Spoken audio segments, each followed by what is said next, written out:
I'm Wendy Schwartz. I'm being joined by Wendy's mom. And what we're doing is discussing characterization and focusing specifically on Way of Kings, the first book in the Stormlight Archives by Brandon Sanderson, and mainly I decided to focus on a specific character, Kaladin, which, Mother, you mentioned yesterday that you don't really remember. I remembered. You did? I remembered. Don't say too much, though, because, again, I have not finished the book or any other books in the series. Yeah. But that's good. You remember some stuff. I had talked to my mom yesterday, and she's like, who was Kaladin? So, where are you in the book? As a story up till now. I'm going to focus on Kaladin's story, not the story of any of the other things. So, Kaladin, he's the son of a surgeon. He came from, a small town, wanted to become a soldier. Something happened in the middle, and now he became a soldier, and then he was fighting in the war, and he was part of, an extremely lucky squadron. But then one day, everything just went wrong. All of his friends were killed. He feels like that he failed them, and then he got sold into slavery, and then he escaped from slavery multiple times, but kept getting caught. So the storyline, the way the story's told, it starts out with Kaladin as a slave, right? And the then very you get, first mention of Kaladin, actually he is fighting in a war, and then it cuts to Kaladin as a slave, and then everything else is, before that, I've been told through flashbacks. Okay. And then, after he's going through slavery for a little bit, you see him kind of, get fully broken. He, gives up initially when he's a slave. Okay. And then Syl, who is a wind spren, and spren are kind of just, creatures. Magical creatures. Yeah, they're associated with different things, pain spren, hunger spren, anger spren, different things, and this is a wind spren. They're with wind. But this one has been following him for a while, and then she starts to talk to him, and then she has a name. But not everybody can see spren. Well, not everyone can see Syl, specifically. Most people can see spren, but not Syl. After he gets sold into slavery, he gets basically given to a war camp to be used on the Bridgeman teams, which I learned later on through other things being run by Sadius, and most other bridge people isn't actually run by people, it's run by the big crab things that are kind of like cow or horses for them. Chulls? They're not pulled by people. And Sadius has made the decision, he's knowingly sacrificing all these lives. One of the differences between you and me is I listen to the book on audiobook. Yes. And you're reading it in paper form. And I would say Sadius. Oh, sorry! Which is fine. He did eventually, after serving on Bridge 4, which is known as one of the unluckiest bridges. That's right, it was the worst bridge to be on. If you did something wrong, in another bridge, they would send you to Bridge 4. That was your punishment. You were basically being sentenced to death. One of the things that every bridgeman is kind of given to end their life in a less painful way, and Kaladin, finally, after a while, Syl is, left because she can't bear to see him like this. And he is down there at the bottom, about to jump, when Syl comes back. So where this takes place, the earth is shattered. And so it's called the Shattered Plains. Yeah, it would kind of be like Monument Valley or something. There's these big canyons. It's a bunch of big plateaus that are all next to each other. That's why the bridge crews are necessary. They basically run out carrying these bridges for the cavalry to get across. He's about to jump, and then Syl comes and actually hands him a poisonous leaf, because it was, when he had these leaves, that was his one weapon that he had on them while he was still in slavery. He had hope then, and then he accidentally destroyed them, and that's when he kind of lost all hope for the first time. That's right. And so she's like, but here, this will make you happy. When you had this, you were happy. And the irony of it is just, awful, sort of. And completely lost on her. Because she's trying to help him. Here's the interesting thing. The very next day, the next day, because she is constantly growing in consciousness, she's like, Kaladin, I know what death is. I handed you a poisonous leaf. The next day she understands, but the day before she did not. She didn't, that's right. And he didn't tell her. She just figured it out. That's right. So that's one of the really cool things about this, and although we are talking about Kaladin, Kaladin's interactions with Syl are really cool about how she grows from this child, spren, to this more intelligent, understanding, in leaps and bounds, spren, Wind spren are often just sort of white, kind of glowing, ribbons of light, but she often stays in her human in like a little girl in a long flowing dress form around Kaladin. Yep. Back to characterization specifically, one of the ways that characterization is defined, everything that makes this character what they are, different from the other characters. So one of the ways that our teacher gave us a way to remember that and to be able to write about it is steal. S-T-E-A-L.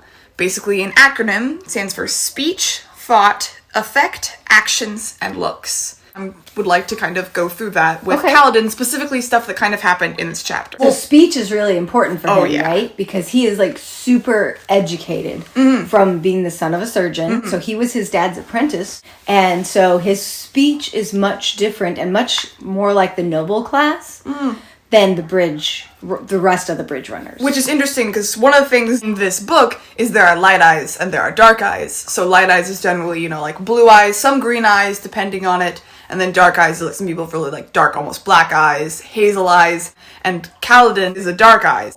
And he's basically in the lower class. That's right. The ruling class are the light eyes. This won't be in like chronological order of how it happened in the story, because kind of like went through and took it down. Well, first we have, line up, Kaladin shouted, dashing up to the bridgemen. Storm you, every man in a line. And no one listened to him. Yeah, so he's struggling, trying to help these men stay alive, because that's how he feels he's failed, because Kaladin had a younger brother. And Tien, how do you pronounce it? Tien. I was right! Good job. So Tien got killed, and Kaladin felt like he failed because he told his parents, I will take care of my brother, I will keep him safe. Tien is one of the few people that when Kaladin was in a moody funk, because like there's a rainy time, that just kind of makes him depressed. Yeah. The only person who could get him out of that funk was Tien. Exactly. And so he was very loving towards his little brother because his little brother was able to do something that nobody else could. Yeah. So then another one, most bridgemen after they run carrying the bridge and set it down, they get a rest while the other people cross it. But Kaladin stands during this. He stands and salutes the rest of them that are crossing the bridge.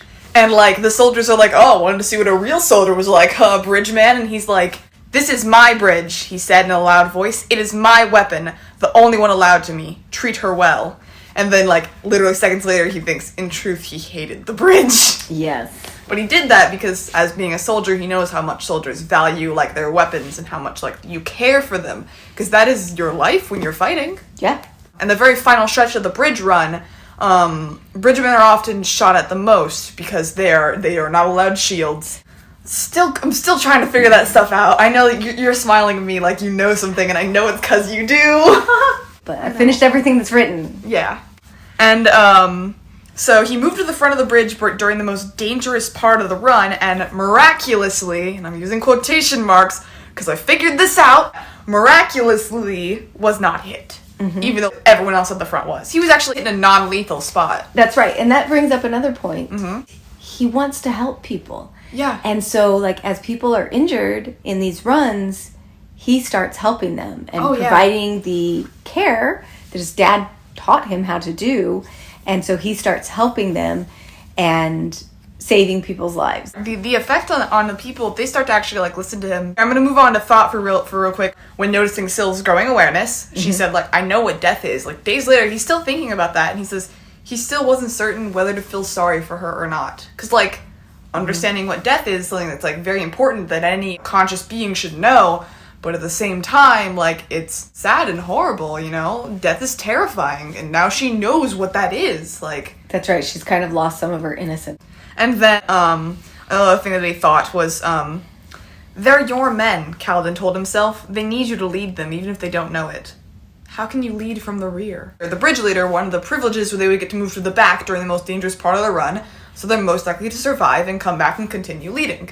But Kaladin, he went to move to the back, and then he's like, no, I can't. If I'm gonna lead these people, even if I die, I'm gonna go to the front. So basically, he feels like he has to lead by example. Exactly. Effect. So the effects of all these actions that he's doing, people, at first, they're ignoring him, they're calling him names, they suspect him for cheating, they think he's crazy. After people had started getting hurt and he had, like, dragged a few people over to, like, start, you know, helping them, he's like, there's still, like, 2 other people missing, and he, like, starts to get up, and then, Rock, who was a person who had always, like, been like, you idiot, what are you doing, stop, just goes, idiot, stay here, is alright, I will do this thing. He hesitated. Guess I'm an idiot, too. And then he goes and runs and helps the people. And so people are now listening to him because he's shown knowledge. Like, he is providing a sense of authority during this, like, hectic time. Yes. He was able to save, like, 2 other people. Teft was another guy who had not trusted him. hands him the last of the water from the gourd that they broke open to drink. And Kaladin's like, no, we need to clean other people's wounds. And Tef's like, no, drink. That's the effect that he was having on the people. Mm-hmm. They were slowly coming to realize that being in the bridge companies isn't necessarily a death sentence after all. Yeah. And even though we're considered the bottom of the civilization, we can make a difference in each other's lives. Exactly. But he's starting to get Bridge 4 to care about each other. Exactly. Not just care about yourself, and that's it. Yeah, so actions, I'm just going to go down the list because I've already kind of mentioned all of them through the effects. He buys the medical supplies, he's on his fellow bridgemen after becoming their leader, spending almost all of his money that he gets paid. Mm-hmm. He learned and remembered all of their names, and I don't even know all their names. Right. He stood during the rest periods, and Kaladin drags his fellow bridgemen to safety, begins performing emergency medical procedures on them using the supplies that he just bought. And that was something that you get information about his dad. Mm. His dad never took payment. Oh yeah, his dad did all this stuff for free. Donated what they felt was the appropriate amount to the family so that they had living money, but he said, donate what you can. Yeah. Because you can't set a monetary value for life. You cannot put a price on someone's life. That is something that his dad said. So this is down to looks. I just have two kind of sections for this. One, he is Alethi, which basically a race is known for having kind of tan skin, dark, usually kind of wavy hair, and Kaladin has brown eyes. He's a dark eyes. Mm-hmm. He has actually a shoulder length wavy hair. Currently, he has a bit of a beard, but he hates it because he hates just how it gets in the way. But he can't shave because he's a bridgeman. He's a slave. And he's also kind of covered in a couple of scars in places, just because of, being in battle and also being a slave. And at the end, he is actually covered in blood, because he's covered in the blood of all his friends and also his own blood.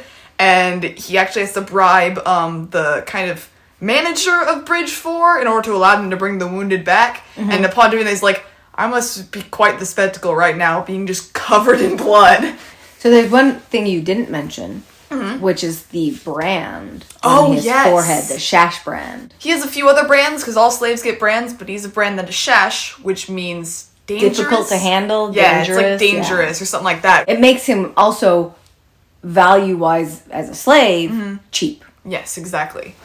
And then, so, one thing about when Kaladin went to buy medical supplies, they get paid in spheres, which basically they're glass orbs with a gem inside them. And then when a high storm happened, which is basically this really big storm that crosses the entire continent, the spheres get charged with stormlight and glow, so they use them for money and for lighting up an area. And yes, both. Kaladin, when he goes, after exercising all morning, he goes to buy the stuff and he realizes, his spheres are spent. 3 of these spheres have gone dark. That's weird. And thinks they nothing must of have it. Been old and not charged. And I also think nothing of it because I'm an idiot and can't think properly about the things in this world, which I'll get to in a moment. I literally did not realize that Kaladin was extracting Stormlight until this line. This line, I was reading this in class when Miss Karskalen was talking about this assignment. I'm like, oh, this is perfect. I'll do it on this section. And everyone sitting around me literally heard me go, oh my god, I'm an idiot. Because I realized it. I'm like, oh, it's so obvious. Because, quote, Kaladin frowned. He was sure it still glowed before the bridge run. And that was the line that I realized, oh my god, he's using Stormlight. That's where we go back to your air quotes. Yeah. When he, miraculously, he was using Stormlight to somehow make it where he was, not getting hit. And Stormlight can do, a lot of different stuff. I read a short story in the same universe where Lift, a small girl, was able to make herself very slippery, but she was different. She could generate Stormlight from food.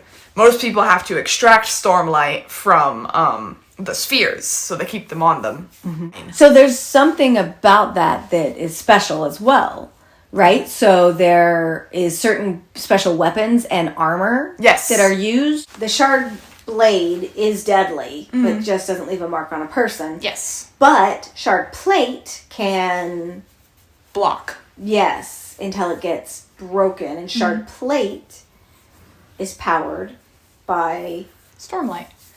Right. Which I always find the visuals so cool, because when a shard plate is cracked, it begins to leak Stormlight. Mm-hmm. which, like, just, it's like a glowing sort of, like, fog, mist but glowing kind of thing, mist kind of thing.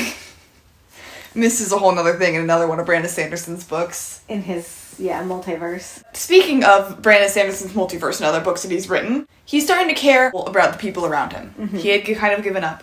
And he's definitely has a bit of a Kelsier-like air about him, despite not being quite as necessarily as, like, constantly positive and upbeat, but maybe you'll get to that, you know? Mm-hmm. But, Kelsier was a person in Mistborn. He basically, began to start the revolution of the lower class against the godlike Lord Ruler figure who was oppressing them. And he was known for being extremely charismatic. He'd make almost anyone feel welcome and hopeful and happy, and he was always very positive. Like, we're gonna do this! We got this! Trying to keep everyone positive. Yep. So through that, I can kind of make predictions about what's gonna happen next, based on how I know how Brandon Sanderson writes characters. Obviously, he's probably gonna get, like, Stormlight powers, and have to use them to fight. And then he's gonna start gaining more and more control over it. Maybe he will, like, kind of get Bridge 4 to come together and become more of a unified, organized group of people. Mm-hmm. And maybe it'll stop being known as being so unlucky, and will start being known as Lucky, similar to his squadron before, maybe. We're going to have to call it there. Hi, so sorry for the abrupt end of the last one. I was running late for a D&D meetup with my friends, and I'm the dungeon master, so it's kind of important that I get there on time. Basically, that about summarizes characterization of Kaladin. We went through the different aspects of his character, his speech, thoughts, effect on others, actions, and looks, and kind of went over a few predictions and how that stuff kind of changed and evolved over the chapter and things like that. And I hope that gave you kind of a better understanding of Kaladin's character, early character at least, in Book 1, as a whole. So yeah, thank you for listening. And I hope you'll listen next time I do this, because I think I plan on doing this for the weekly project for L&L for kind of the rest of the unit. As long as I can continue to have time to do this with my mom, or if even just me by myself if she's busy, I will continue. Anyway, like I said, thanks for listening. I'll see you next time.